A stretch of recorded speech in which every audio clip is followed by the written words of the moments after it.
喺放秋假前，我女咧放學翻嚟同我講：媽咪，我考試考咗個 B 啊，仲可唔可以去旅遊啊？咁咧我就睇咗下佢個試卷喎，我就同佢講：哇，呢份試卷咧你做得晒咧就已經好犀利啦。B 相當於幾分咧？就相當於60幾分吧。咁好多家長咧見到60幾分咧就好崩潰噶啦。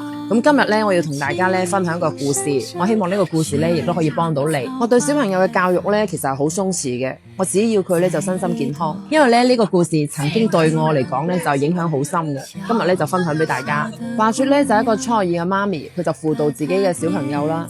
咁呢頭6點半到11點半，咁咧就係叫佢做一道算術題。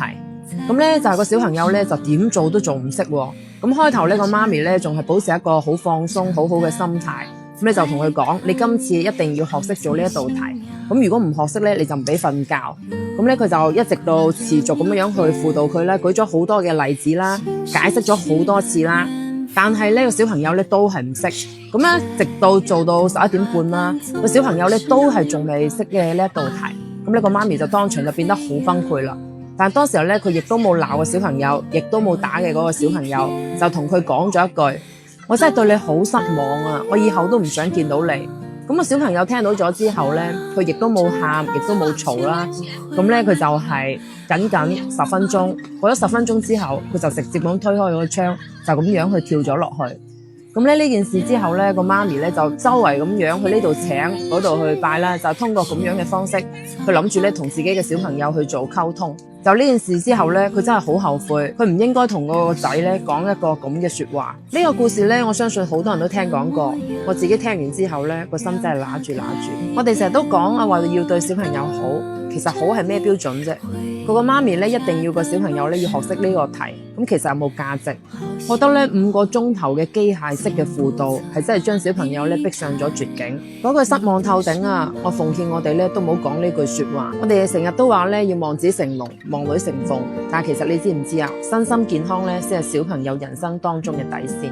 好多嘅家長啊，呢一世都係過住好平凡嘅生活，你冇必要逼一個小朋友做一個完美嘅主義者。我自己過得唔好，我希望你過得更加好。呢份嘅補償心理，講到底就係一個情感嘅綁架。小朋友係一個獨立嘅個體，佢哋唔係我哋彌補遺憾嘅工具，亦都唔係話實現我哋夢想嘅一個載體。你諗下，我哋之前啊，成日要背嗰啲咩三角函數、元素周期表，咁你覺得嚟到而家仲有冇用咯？而家當今嘅社會啊，從來都唔需要全方面都好優秀嘅全能人才，只需要發揮到自己嘅優勢，然之後咧過得開心就 OK 噶啦。有時候咧，我哋接受小朋友嘅平凡，就係等於接受自己嘅平庸。你睇我哋啲家長群啦，全部家長咧都好焦慮噶，成日咧幫小朋友咧報呢個班報嗰個班。好似今年咧，我哋嘅佛山咧就試點抽假，哇！一到放假，好多家長咧所有補習班咧都全部報滿晒，哇！陰公到啊！我覺得教育嘅本質咧唔係話逼小朋友考高分，諗住點樣去做班長做學霸。對於我自己而言，養出個心智健康、人品端正，可以咧好好咁樣去愛惜自己，同埋咧咁樣好好咁去愛惜生活嘅，就係我作為家長嘅重要任務。考試成績真係唔重要㗎，只要佢掌握學習嘅方法，佢自然就會愛上學習。